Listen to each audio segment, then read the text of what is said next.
Welcome. I don't see you, but I see that you are coming from the participant numbers at the bottom of our screen. Welcome, I'm Emanuel Rota. I'm the director of the European Union Center. And of course, we are continuing our programming remotely, very respectful of the social distancing policies that I think are keeping us alive. So, and we are very, very honored today to take advantage of the willingness of other people to participate remotely and to have Ambassador Anthony Luzzatto Gardner joining us for this conversation on the transatlantic relationship and to present his new fantastic book, Starts with Stripes. Anthony Gardner was the US ambassador to the European Union from 2014 to 2017. He's also one of us in terms of being potentially an academic and also having received the most amazing academic training you can receive.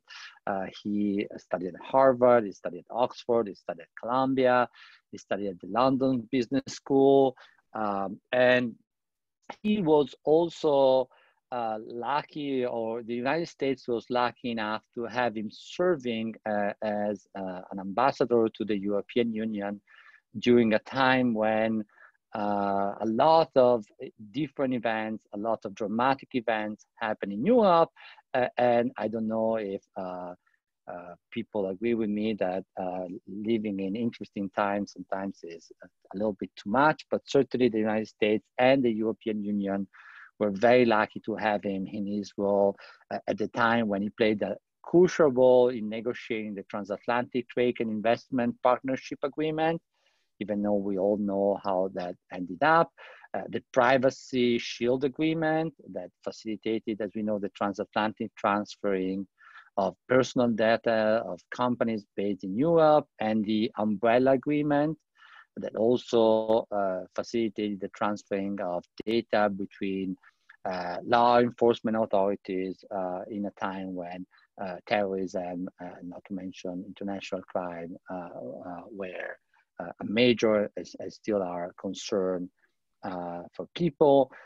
It did so in a period when the US and major European partners were traversing the troubled waters of the Snowden revelations. So when he arrived in Europe, the discovery that there had been some potential spying on European politicians was really rocking the boat, and he managed to go through that, but also through the tempest of the Russian invasion of Crimea, the civil war in Ukraine, and of course the attempt to curb Iran's nuclear ambitions in a moment when, again, so many different things happened that I don't understand how he managed to do all this with grace and ability. His book, Starts with Stripes, recently published and available for purchase in all possible formats from major sellers. Do check it out. It's a must read for anyone who is interested in the relationship between the US and the European Union. We are very honored to have him here today for this conversation. I'm going to ask him some questions about his book, and then I'm going to open the floor for some questions at the end. If you want to ask a question, please submit it in chat and I will read it out loud. Again, please take the time to read the book because we can only scratch the surface of all the information and historical reconstruction that the book offers to its readers. Mr. Ambassador, again, thank you so much and welcome. I hope now we'll see you appearing on the screen. And I would like to start the conversation from a very obvious and perhaps not so simple question about the current state of transatlantic partnership. This is what your book is about, and you are really the best expert we can ask this question. What is the current state of the relationship between the European Union and the US?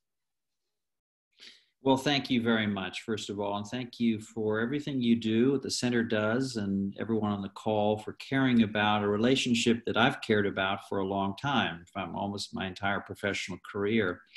The relationship matters for reasons that we can talk about. This relationship is not in a great state, just to put it diplomatically. But before we go there, let me acknowledge something that's obvious, but we should say it, right? There have been ups and downs in this relationship before under both administrations. So, it's maybe not completely unique. I remember the Iraq War was obviously one down.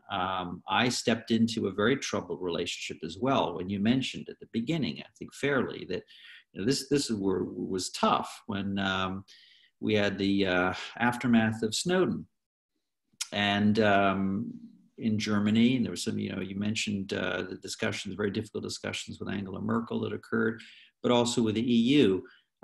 We got over that. And because I think there was a lot of not only goodwill toward Obama, but also changes that were implemented. We can also discuss in detail in terms of how we collect information, not only in the United States, but also on our allies. So there have been some tough times in the past, but this is different. This is different.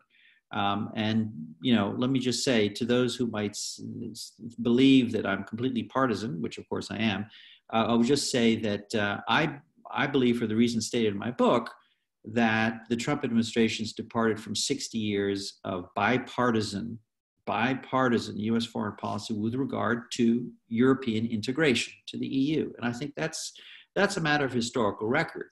I probably would agree with 90% more of things that my Republican predecessors would have said and done at Post. This administration has proceeded in a completely different direction with regard to the EU for reasons we can talk about. Right.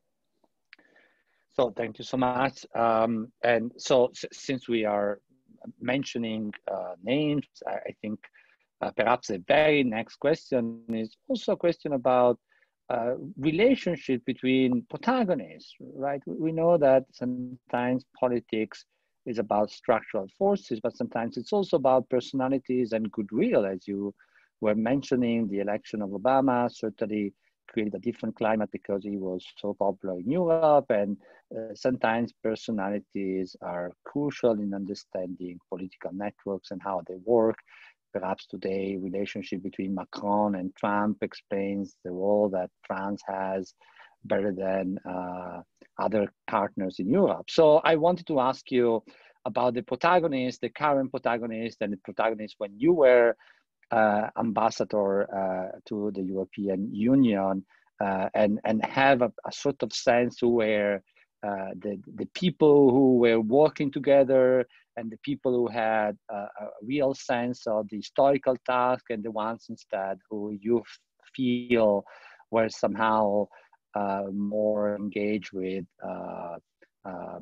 national or even local narratives, or who were willing to manipulate the situation to their advantage without looking at the common good. Wow, that's a interesting, broad question. But certainly between Angela Merkel and President Obama, there was a very special bond, despite the problems we've mentioned. A special bond, a trust, which was recovered, and that probably was unique across the heads of state, I would say, because not only because of Germany's preponderant position, but because of that personal link and probably an agreement on many, many issues. Despite this pivot to Asia that was often talked about, I think most, not every, but most people at a high level in Obama administration did believe that the European link, and particularly the link with the EU, was significant and important, because Europe and the EU brought tools to the table that were important for us, so that we could achieve jointly held regional and global objectives. And I talk about some in the book. So climate change being one of them, right? Which was extremely important for the EU. They had been leading on this issue for a long time. There was this window of 8 years during Obama in which we together managed to get to the Paris Climate Change Accords, which is really of historical importance. And I talk about it in the book because for decades previously, we had been in disalignment. You know, we had, the US actually early in the 70s through the ozone, you know, the Montreal Protocol negotiation by the ozone led, then the EU led, and then finally we came together. And then there were a couple of other issues that where Europe played a critical role, and Iran, you know, was one of them. The nuclear negotiations was one of them, and sanctions is the third area that I talk about as well in my book, where you know, we were closely working together with the German government in particular, and with the UK government as well. Is the two critical parties. There were others, the French and the Italians, but particularly the UK and the Germans, to ensure that we implemented and we rolled over a set of very biting sanctions against Russia that I think did have an impact on their behavior. The same, I think, could be said about Iran, by the way. Without the EU and European member states working with us, we would not have been able to have had an effective sanctions regime. So, you know, Boris Johnson, you talk about particular figures here, right? So, but Boris Johnson, I think, is, you know, I talk about at length in my Brexit chapter. We followed the Brexit, you know, the referendum. I had to introduce Boris Johnson to Kerry. I wrote a long cable to the White House trying to give a psychoanalytical profile of Boris Johnson and what, really what made him tick, so to speak. And I don't really hold any punches, I think, in my chapter. You talked about people who are, you know, exploiting the domestic situation. I think he's one of them, right? He wasn't thinking about the good, certainly the good of Europe. He brilliantly saw an opportunity to identify an issue that could bring him to number 10 Downing Street, and he was absolutely correct in doing that. So, you know, that is probably the other extreme from an Angela Merkel who has thought big, has thought broad. I think she too can come in for criticism, Emanuel, and here I'll stop. But she can come in for criticism because often she has acted late at the last minute. And sometimes at key critical moments, she took decisions without really asking for the input and coordinating properly with other member states. I can think of migration being one of them, which really will be remembered, you know, where she tabled a deal with Turkey that was negotiated in secret. It was presented before the heads of state, and basically, you know, that's a fait accompli, it's done, right? So not even Germany can escape, you know, entirely the blame for the reasons of why there are fissures, you know, that there are fractures in the EU today that are growing. Right. Thank you so much. Your book contains wonderful anecdotes besides being incredibly informative for so many of the crucial issues. One of my favorite anecdotes at the beginning of the book is when in the past new ambassadors were invited to identify their country on a map, and most of them would identify the country that they were assigned to. And of course, the joke was, no, you have to remember that your country is the United States. Clearly, throughout the book, you never forget that you were representing the United States in Europe. And my question then becomes, we know that a lot has changed on the US side in terms of favoring or disfavoring the relationship with Europe, but what are some of the European responsibilities? What are some of the missteps or even the bad behavior that the European Union has been engaging in that has somehow damaged the perception of the European Union, both in the US and in Europe, and in the end, damage also our transatlantic partnership? Yeah, interesting. So sure, of course, the EU is not blameless by any means. And I lived through this. I witnessed a lot of it. You know, the first area is that it's awfully hard to understand. Not for this audience, but for many people, including in Europe, it's very hard to understand. It is bureaucratic, it is slow. I suffered. You know, I literally have lashes on my back.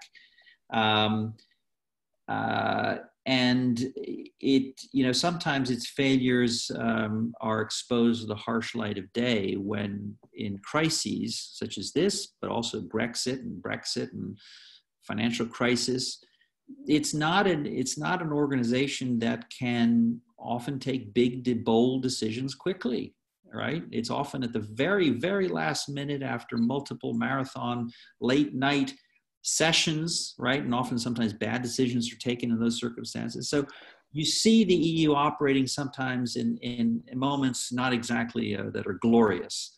Um, they're not alone, by the way. The US government can be unbelievably bureaucratic and slow as well, but the EU, just by nature of the way it's set up, is slow.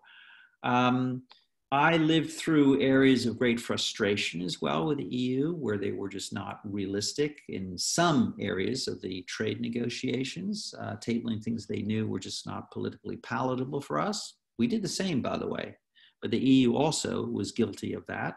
Um, I talk about a lot of this in my book. But I would point my finger particularly at the slowness, and I would add to that, you know, the EU often seeks to continually expand its range of activities. You know, a good example would be External Action Service. I even say this, I hint at this in the book. It tries to be present everywhere and do everything and to be a participant at every table. And I would suggest that for a pretty new organization like the European External Action Service and the EU as well, you need to choose where you really are effective. What are your unique selling points? And there are some.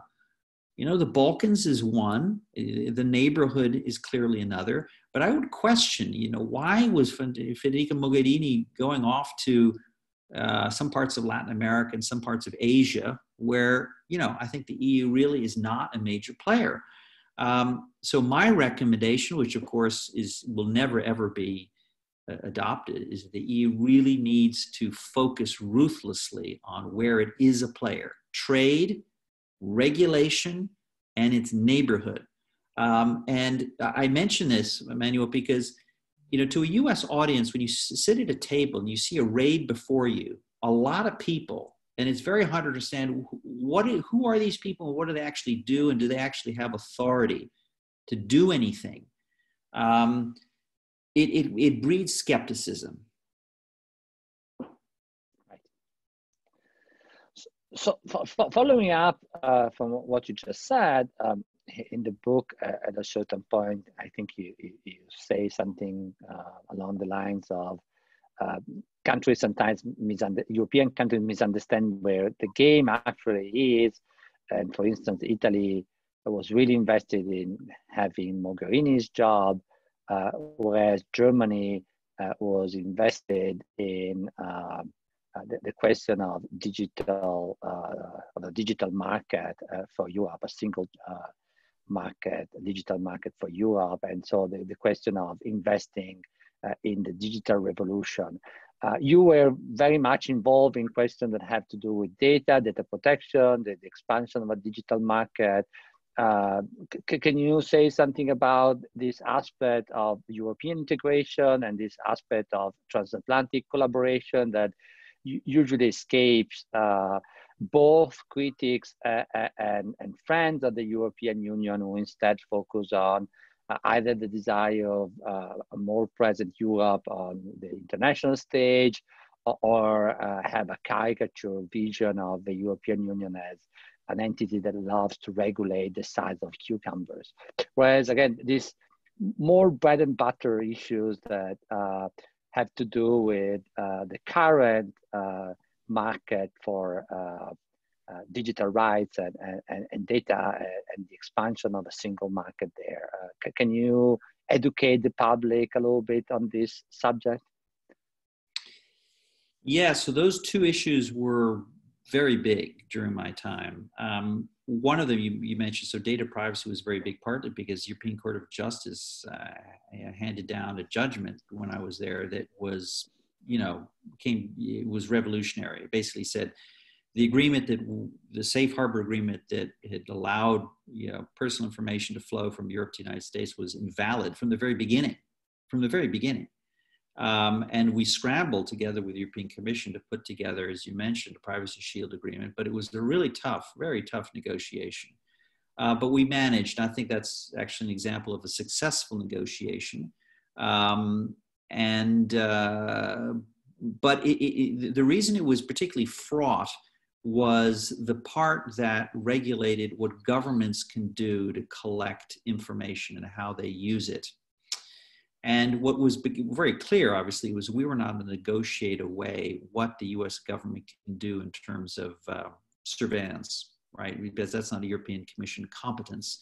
And particularly, we were very annoyed and very frustrated that we knew that some member states in the EU, particularly the French and the UK, had government surveillance laws, and in some instances went well beyond what the United States allowed its federal institutions, its surveillance organizations to do. And we felt this is unfair because the only reason we're being targeted is the United States is not a member state. These two countries are member states, and somehow it's not politically acceptable for the European Commission to be suing member states. Oh, actually, it's now happened. There are a couple of very interesting cases, by the way, brought against not only the UK, that's on its way out, but also France and some other countries that say that their intelligence collection laws infringe basic European human rights principles. But in 2015, when we were in the trenches, we felt we were being unfairly targeted, and particularly angry about this because the US government in many instances had handed very relevant information to our European allies in the wake of the terrorist attacks that you mentioned, right? And because of for example, the terrorist finance tracking program, a fantastically effective tool that basically relates to the information that SWIFT, many of you will know SWIFT because of the bank, the banking system and the financial messaging system it runs.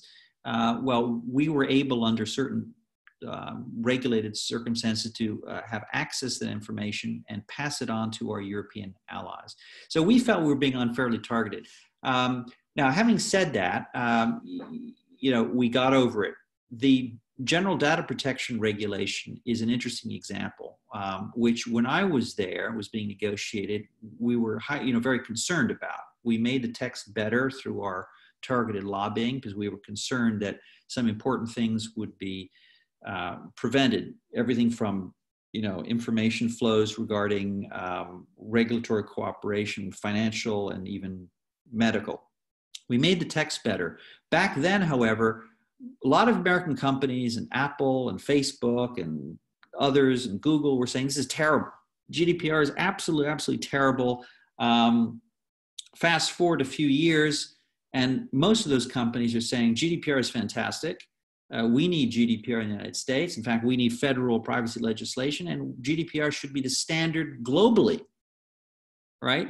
And in fact, Mark Zuckerberg came to Brussels to say exactly that. Tim Cook came to Brussels to say exactly that. But there are many examples where we complain that the EU is overreaching, and soon afterwards say, well, you know what, the EU's actually got an interesting point here. I can add a few other examples. Hate speech, the regulation of hate speech and terrorist content online. The EU has been more active than we have in some instances, and we're playing catch up. In some of the digital economy issues that you mentioned, the same thing, right? On copyright, I think we had a lot of American companies going to Brussels to bring lawsuits to complain about behavior because they felt in the United States they would not be able to get the attention of the regulators. So there are a lot of examples where the EU sometimes unfairly targeted as either anti-American or regulating because they like regulation. A lot of this stuff actually is turning out to be the global standard. So let's shift topic for a second and ask the fatal question about Russia. This year for our European Union Day, the General Counsel in Chicago gave a talk where he clearly expressed his frustration for the disappearing of American investment in the Russian threat in Europe. But of course, when you were there, you had to precisely negotiate the question of sanctions and the question of Ukraine and the question of Crimea. And in your book, clearly the relationship with Russia seemed to be at the center of your preoccupations. And what kind of normalization can we expect in our relationship with Russia? How united is the European front in relation to Putin's government? What is the situation with the European Union, the United States, and Russia during your tenure and today? Wow. Well, in terms of relaxation or normalization for use, I think it's going to be quite difficult for all the reasons you can expect. And when you have someone calling the shots in Russia who is intent on destabilizing Europe and the United States and interfering with our democratic processes, and not even mentioning, invading countries in Europe, and assassinating political opponents on European soil, which has repeatedly happened in the UK. To me, it's very difficult to imagine we can normalize relations. I don't think we even, frankly, seek normalization of relations. I lived through some of this. You mentioned the sanctions. It was painful to watch because, frankly, I think we could have done more sooner. But okay, easy to say with hindsight. We finally got there, but it took the downing of a Malaysian aircraft over Ukraine to finally get, frankly, the Europeans to move beyond what were pinprick sanctions against individuals and move to what we call, sectoral sanctions, particularly in the key areas of financial services and oil and gas. We got there, but it took a while. And I was, frustrated, frankly, that we didn't do things that would have been personally embarrassing to Putin, which we could have done. Revealing information about the extent of corruption in administration, even including him, personally. I think we could have revealed information about the names of Russian soldiers who were dying fighting in eastern Ukraine. We didn't. I mean, he went to extreme lengths to prevent that information from showing up in Russia for obvious reasons, because he was pretending that it was just a bunch of volunteers, right? It was nothing to do with the Russian army, which was, of course, nonsense. So we could have done things that would have really gone further. And, I have to say, I think that in the last weeks of the Obama administration, we could have done more to go further in retaliating for what was, I think, clearly established efforts by Russia to interfere in our national election. Europe was difficult because you had a number of states that had clear economic interests, in maintaining as vibrant, open trading relationships with Russia as possible. I don't want to, single out particular member states, but there were quite a few who took a lot of convincing, who had a number of large companies who thrived with Russia, who lobbied successfully at the highest levels. But we got there, under a lot of pressure. So, this is going to continue to be a major, major issue. And I think sanctions probably, to those who believe it didn't make a difference because it was mostly the oil price declining, of course, the oil price declining was a big issue, but I think those sanctions ended up being pretty tough, and I think probably convinced Putin to at least not go further than he did. Now, in your book, you highlight the importance of soft power, perhaps in conjunction, sometimes in relation to hard power and how much sometimes the public and politicians undervalue soft power, and particularly when it comes to the EU. But perhaps if I have a sort of critique that I can make to your book, and that perhaps comes precisely from the perspective that you're also criticizing, the fact that China is not as present as Russia or other powers in the European American debate. Isn't China a little bit of a blind spot still in Europe? How much China's soft approach compared to the Russian one? Again, you mentioned the killing of civilians in foreign territory. Of course, China doesn't seem to be engaging in anything like that. And still, China is playing an increasingly present role in terms of diplomacy, in terms of trying to establish relationship with single countries. What's the relationship with China right now? And isn't that a little bit, again, of a blind spot in Europe and the US right now because of Russia? Well, it's changing every day. So maybe it was a couple of years ago, but no longer, and even before coronavirus, hit the front pages. So China has been very shrewd in the past in its policy of dividing and ruling, in the sense of avoiding policies that it finds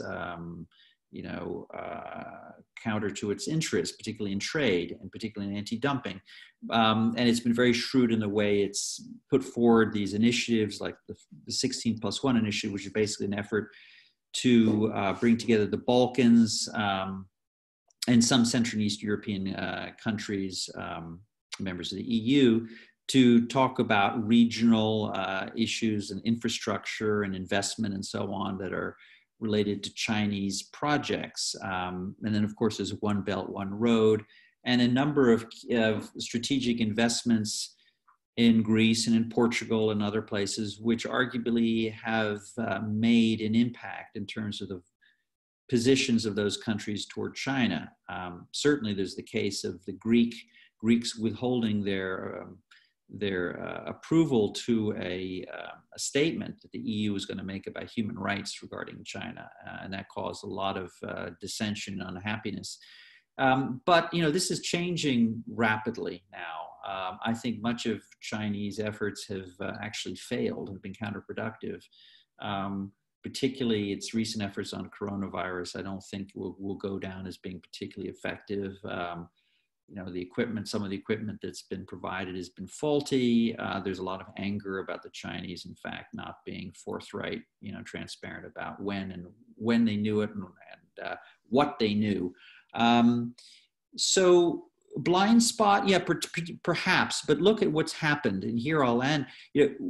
In terms of trade policy, there's been a sea shift, a dramatic change in policy toward China. And I see it since I left, right? You look at the public procurement initiative of the EU, which is basically targeted against China. And basically telling the Chinese, if you keep your public procurement markets closed, we will close our markets to you. This new initiative, relatively new initiative about foreign direct investment screening at EU level, but more relevantly perhaps at member state level, there's been a tightening, and it's particularly with regard to China. Recent statements indicating that, and this is targeted at China, do not think you can pick off our strategic companies who are in a weakened position. Some of them are listed. We will prevent you from doing that, and particularly by taking stakes in companies and having kind of a golden share. Anti-dumping I've mentioned, and on and on and on. So the EU has become, I would argue, less naive about China. So before we open the floor to questions from the public, which I assume there will be many and very interesting, and I don't want to monopolize the conversation, just wanted to ask you a sort of impossible soft question. It's soft, but it's almost the meanest question I can ask you. I sympathize with your daughter, Alejandra's, I think her name is, who finds the European Union difficult to sell to her friends and to anybody because the European Union is so uncool. I think you say something in your book somewhere where you say that if you want to make sure that the United States public, the American public doesn't read an article in a newspaper, you just put European Union in the title. What would be, again, a sort of way of starting a marketing campaign in the United States to make clear to the American public the role and the importance of the European Union? What is missing in the communication? Is it just a matter of communication, or is there something inherently uncool when it comes to the European Union, as your daughter seems to suggest? Well, you know, look, even in Europe, the EU faces this issue. And many of you, probably all of you, know the TV series West Wing. And I suggested a while ago, why don't you have an EU equivalent to West Wing? And then I discovered, well, someone actually wrote 5 pilot episodes for a program that detailed what goes on at the EU. No one wanted to buy it. They shopped it around Europe, major, broadcasters, and no one wanted to buy it because they didn't think there was enough interest. So, the EU's got a problem in Europe as well and has a major communication as well. So not surprisingly, in the United States, it's going to be tough to sell or explain the EU. And, you're right. Tom Friedman, who you quoted, said that if you want to make people fall asleep, you put European Union in the title of an article. So that was the challenge I faced when writing this book. And the reason I wrote the book is, I don't want to write an academic book. I want to write a book that actually describes what we do together on issues that people, well, hopefully do care about. Also issues of life and death, not just issue about the curvature of cucumbers, right? Which you mentioned, people joke about it, right? But issues of life and death. I mean, look, sanctions was an issue of life and death, or the fate of the planet. What's more relevant than the fate of the planet? The Paris Climate Change Accords, which I details how we got to an agreement, or issues that other people may care about. Foreign aid, humanitarian assistance. The US and the EU are the biggest providers of foreign aid, humanitarian assistance in the world. And it matters when we either work together or we fail to work together because, lives could be lost, right? Or at least dollars and euros will be wasted in an era of budgetary tightness. So, I mean, those are other, and also, by the way, terrorism is a good example. People should care about how we actually interact effectively with our allies in combating terrorism. And yes, even the EU, not just the member states, has an incredibly effective tool called Europol. And I spent a lot of time at Europol. And when I saw what these people were doing, and I saw that the US government has 13 agencies with full-time officers at Europol. And also, by the way, the New York Police Department, not many people know that, have a couple of agents at Europol. So the answer to your question is, well, my book is an small effort to say, look, EU sounds complicated. Sometimes it's boring, but it actually does some pretty cool stuff. And we should care about it.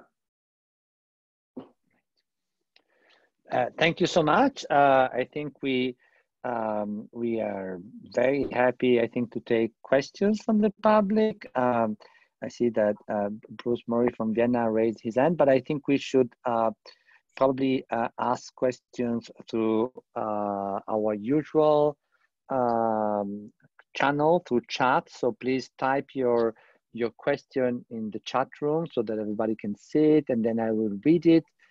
So that we can moderate the question. Okay, so we have a first question. So this is a question from a student who is interested in pursuing a career like the one you had. And so the question is, do you think a law degree or a master's degree in international relations is a better way to get there? What would be the best academic career to follow in your footsteps? there are many paths that, you know, if you're interested in the European Union, there are many paths. Could be business, could be law, could be other ways. And the first step is to uh, do what you're doing, right? Be involved with a terrific organization. But then there's some specific programs, and there are quite a few. It's hard for me to pinpoint a number, but look, there are programs like the one just launched. There's a Master in Transatlantic Affairs that is being offered by Tufts together with the College of Europe in Bruges. And I mentioned Bruges because it's a special place for many reasons, not only because it offers very targeted, excellent programs on EU, but it's also a network. It's an amazing network of people who often will stay involved, work with the institutions, or be in and around Brussels as consultants or lawyers and so forth. I taught there for a couple months. You know, when I was finishing Harvard, I was thinking about what to do, where to do my master's. I thought about Bruges. I didn't go, and I always had a moment of you know, regret. So when I left the embassy, and I had to leave January 20th, 2017, I drove to Bruges, Belgium, and spent 3 months there. But there's no one way. I think, you know, I was lucky to work at the European Commission, even as an American, by the way. They take a number, not a huge number, but they take a number of people to work in the European Commission. I was the Director General for Competition Policy, which is, for me, terrifically interesting. And that led me to work as a lawyer in Brussels, which I did, which is a bit bizarre for a recently trained American lawyer.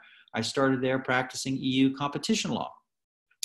But anyway, there are, you know, lots of businesses are going to hire students with a knowledge of the EU. I think it's going to be even more valuable in the future than in the past, despite a lot of the serious concerns that we can all have about the EU today. I think it's a good investment. One element that, if I may add, you had that is always useful is your fluency in multiple languages, from Spanish to Italian to, of course, English, French, and some German. So let's not forget the importance of being able to have conversations with partners in their language to make them at ease. Can you briefly discuss the situation, consequences of the trade war Trump incited with the EU? This is, of course, all as the other question coming from the public. So the consequences, the current situation in terms of the trade war between the European Union and the United States, that according to the person who asked the question, is incited by President Trump. Yeah, great question. Look, if I had to pinpoint one area where I find the current policy of this administration to the EU truly, truly bizarre, it would be trade. Now, we've had frictions with the European Union on trade for a long time, so that's nothing new. I lived through them, by the way, particularly on agriculture, and I was frustrated. But I say bizarre because, you know, if there's a partner we should be working with more on reforming the world trading system and dealing with Chinese trading practices, it's got to be the European Union, right? Assuming you believe in the rules-based, you know, world trading system, assuming you believe that, then you really should be working with the EU. Now, this administration doesn't really believe in that, frankly. At least it's brought the WTO appellate body to a halt by refusing to appoint new members or blocking new members. It's often acted unilaterally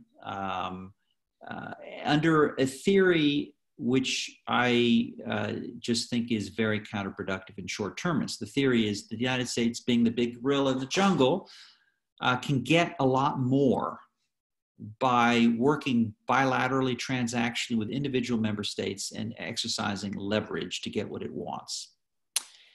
Well, I just don't think it works that way, because when you bring the whole structure to a screeching halt, if you bring the rules, if you break the rules and you smash the WTO, which is essentially what's happening, you really pave the way to a free-for-all which I don't think is good for U.S. interests. And let me put an accent on that, because of course this administration is right in saying we have to focus on U.S. interests. That's what I was paid to do as an ambassador. Hopefully that's what I did. Promoting U.S. interests. But the real acid test, is that, in fact, is this administration advancing U.S. interest in trade? I don't think so.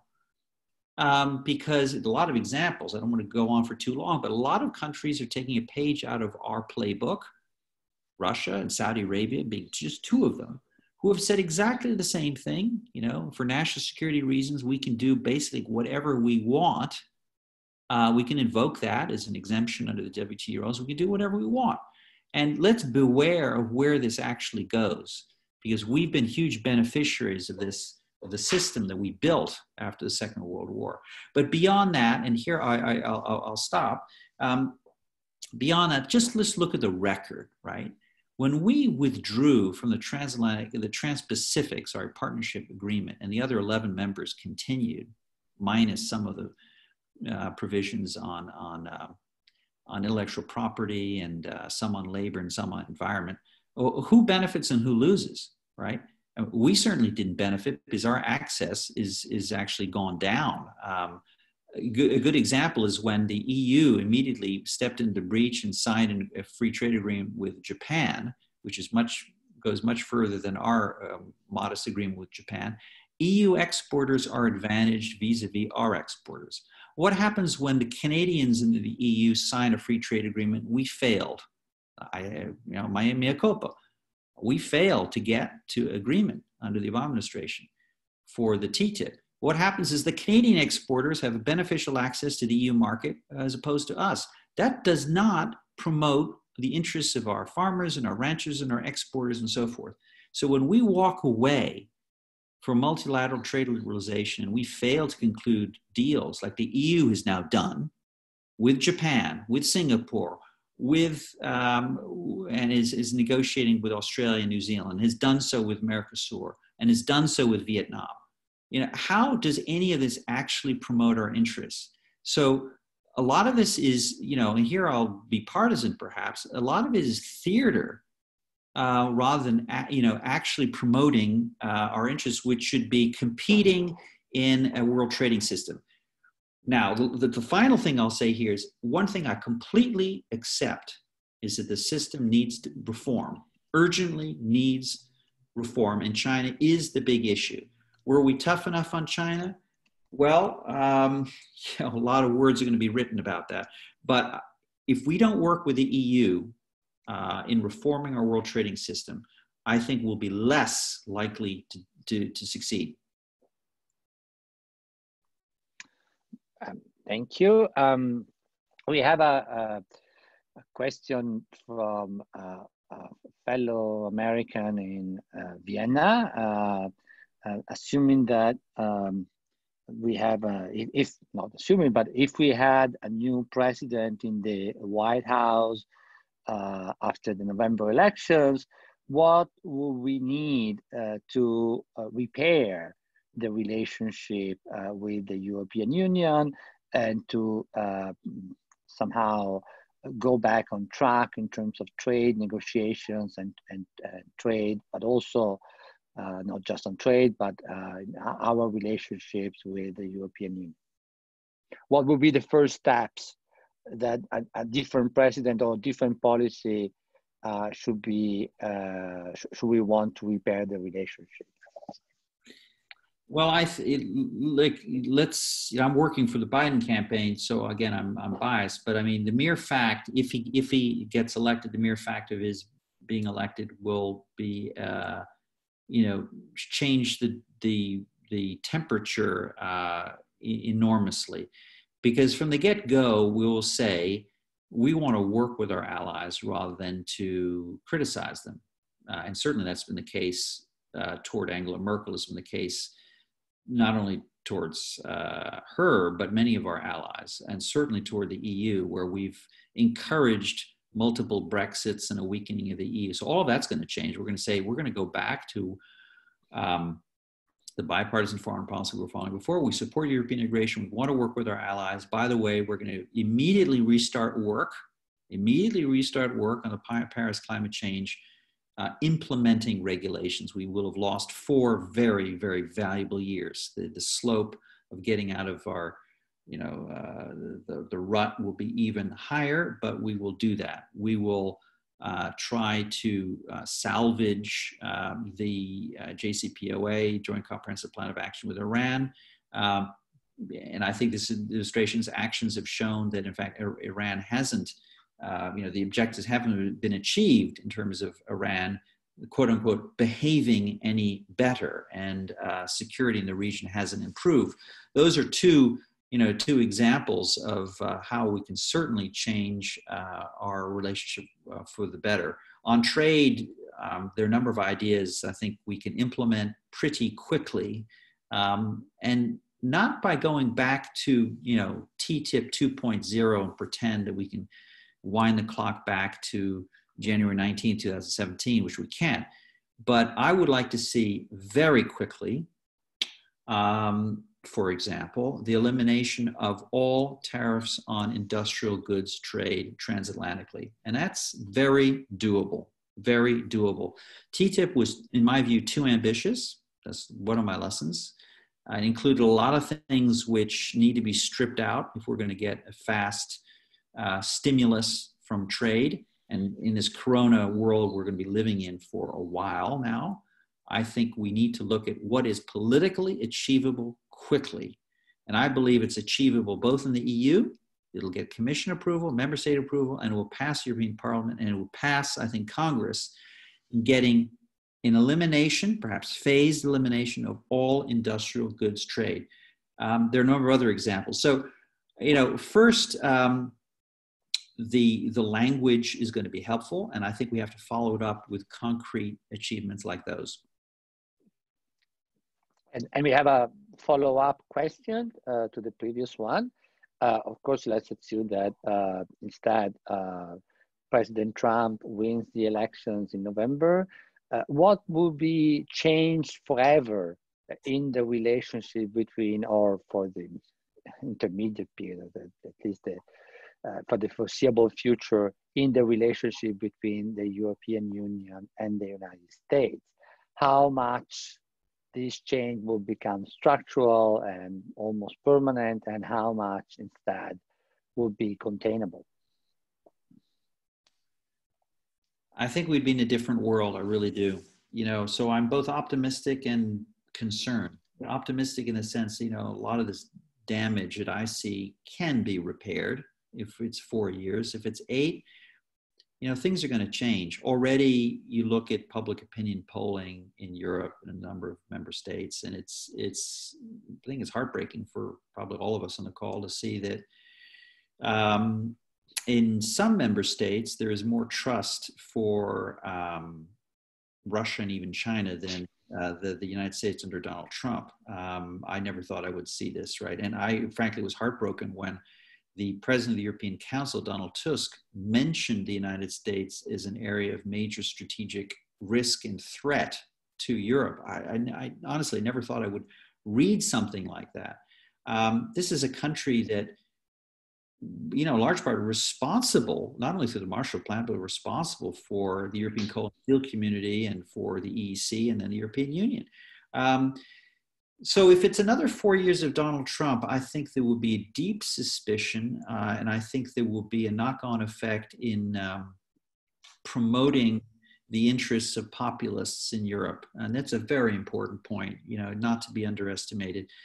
People like Viktor Orban and the Kaczynskis in Poland and other whereas, and the Le Pen and so on, have taken great satisfaction and basically said, Donald Trump is the start of something very important.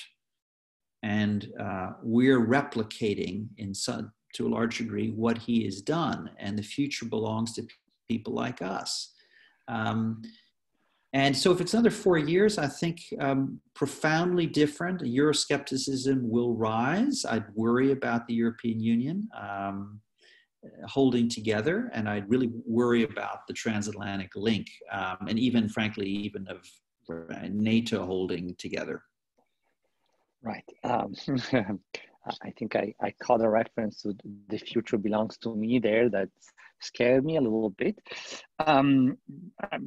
There is a question about the perhaps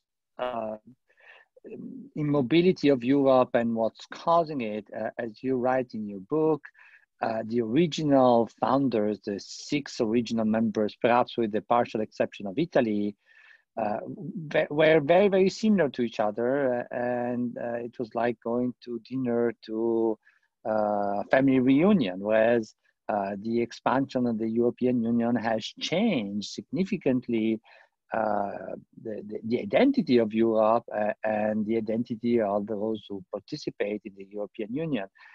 Is that something that has damaged the ability of Europe to make decisions and also to engage the imagination of Europeans because it's too large and it's too diverse? Well, so there's a part of, I think, one of my early chapters about this. You know, I remember vividly of being in the public gallery. Many of you, I'm sure, have been there in Strasbourg, European Parliament, looking down on this hemicycle, which is at the same time a very noble vision, where you see all the countries there represented and all the political parties represented from far left to far right. And you think, isn't this wonderful? They're all there under this large European Union flag. And then you start thinking, can this possibly work? I mean, you've got such a broad range of views that are not represented. You know, by the way, nothing like that in the United States Senate or Congress, from the minnows to the giants. And, you know, one can argue how much is there really in terms of common views between a Finland and a Greece, right? Between a Portugal and a Latvia. So yes, I went through these moments of thinking to myself, oh my God, this can't possibly work. And at the same time thinking this is a wonderful vision because in fact, it has provided peace and stability and in fact, prosperity for Europe and avoided war.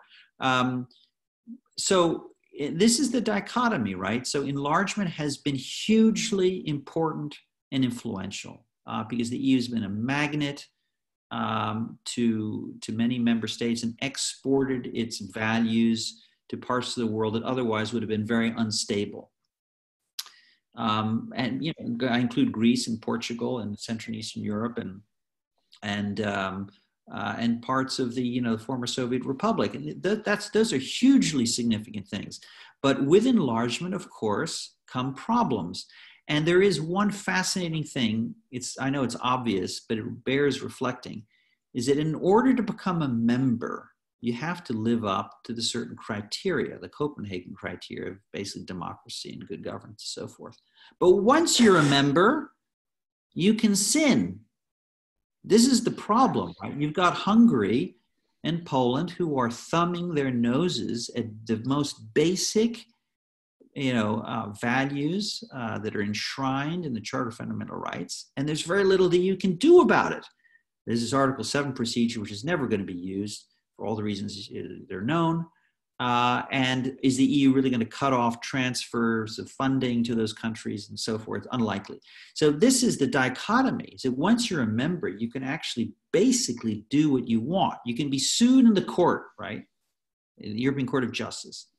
And in fact, so far, Hungary has stepped back. But this is what's so fascinating about the EU, is there's no simple answer to this. How far should they continue enlarging? Is the Balkans too far? Slovenia is one thing, but should include, and Croatia is one thing, but should include Serbia? Should Albania be included, or is this going to blow apart the European Union? Right. Let me say briefly that this is another good reason to read the book. It's an incredibly learned book with so many wonderful citations, including a reference to Aldo Moro's description of the Catholic Church and being a sinner, Johnny Mitchell, many literary references, It's really a pleasure to read for anybody who is interested in European culture as well. I have basically the last two questions that we can ask for today. I think we have been taking advantage of your availability enough, but we have two wonderful questions to finish, I think, the conversation. One is about the role of the EU in helping economies within the European Union itself in developing their GDP and their economic outlook. How much of that is happening? How much of that is not happening? How active the role of the European Union should be in equalizing country inequality within the European Union? And is that a reason why the European Union is so unpopular among some semi-peripheral countries in Europe? And the other question is about Turkey and refugees. What would be, in your opinion, the right policy today in the face of the coronavirus and the question of refugees and the question of Turkey and the managing of refugees for the European Union? Wow. So yeah, inequalities. Yes, of course, that's a major issue. But you know, there are significant transfer payments that have been going on for a while from the EU budget, as limited as it is. As you know, 1% of EU GDP. But you know, significant shifts to particularly Central and Eastern Europe and the Baltics and new members and so forth.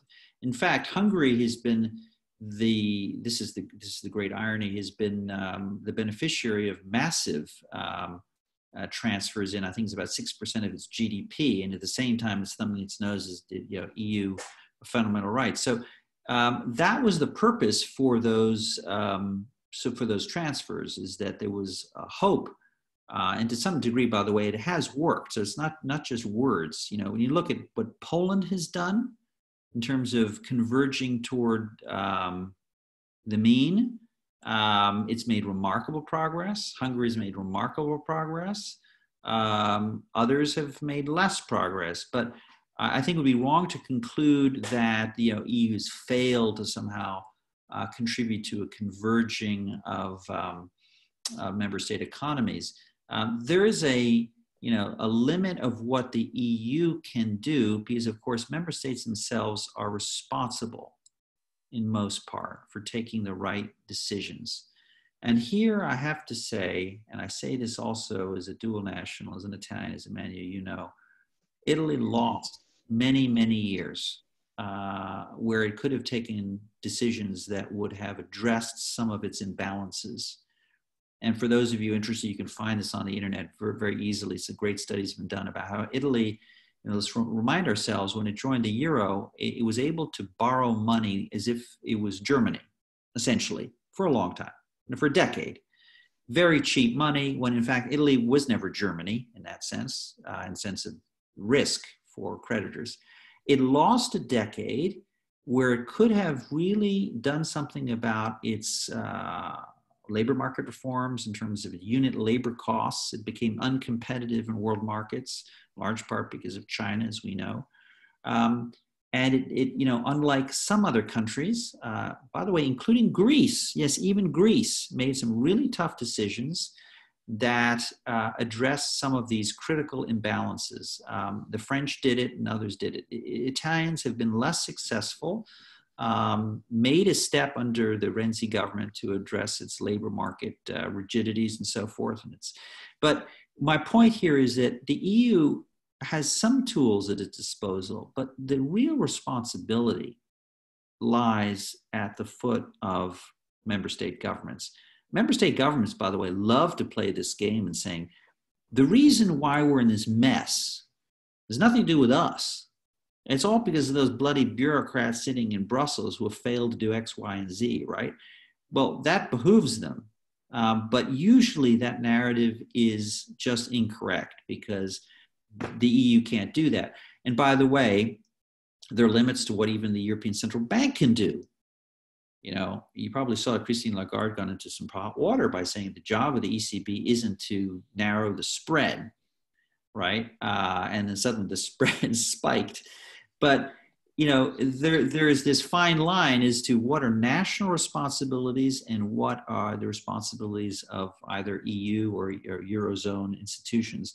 You know, on Turkey, yeah, look,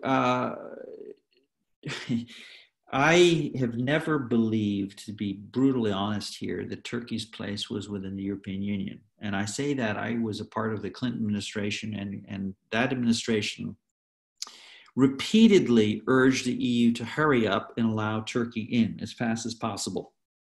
And so this is a mistake. There are criteria, well-established criteria, and Turkey did not then and does not now, certainly not now, meet those criteria by any stretch. And imagine if Turkey had in fact been let in as a member, I think it would be even far more problematic. And I don't think that if Turkey had been let in somehow, we would have avoided this slide into autocracy that we have seen under Erdogan. So the question here is, let's see, what do you think the U.S. stance is? Well, it's very hard for the United States really to have a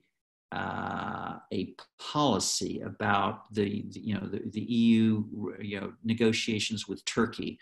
The EU, I think, did a pretty good job in striking a deal, as much as it was criticized by some human rights organizations. It was absolutely essential for the EU to strike a deal with Erdogan. Otherwise, he would have opened up the gates for not just Syrian, but other refugees coming through Turkey. And we have an interest to ensure that, that agreement holds, because if we have another migration surge in Europe, basically, on top of coronavirus and on top of the other issues that Europe is facing, I would be seriously concerned. You know, I just don't think the EU could survive that kind of a perfect storm. That's only a partial, I guess, answer to that question. But I'm not optimistic really about Turkey-EU relations while Erdogan is in power, unfortunately. And thank you so much. Although it would be nicer to conclude on a more positive note, but the future, I'm sure, will give us hope. And certainly we are extremely grateful for your clarity, your answers, your willingness to be so forthcoming with us and to share with us the experience of being an ambassador at the European Union, and also again for writing such a wonderful book that, as you mentioned, and as I mentioned before, it's not just great for academics, it's great for anybody who wants to understand what is the status of the relationship between the United States and Europe, and also a little bit how the European Union works and what is its importance in today's world. So thank you so much for your work as an ambassador. Thank you so much for your work as an author. We are really, really grateful. Thank you. Thanks, and keep safe, everyone. Thank you so much for this invitation.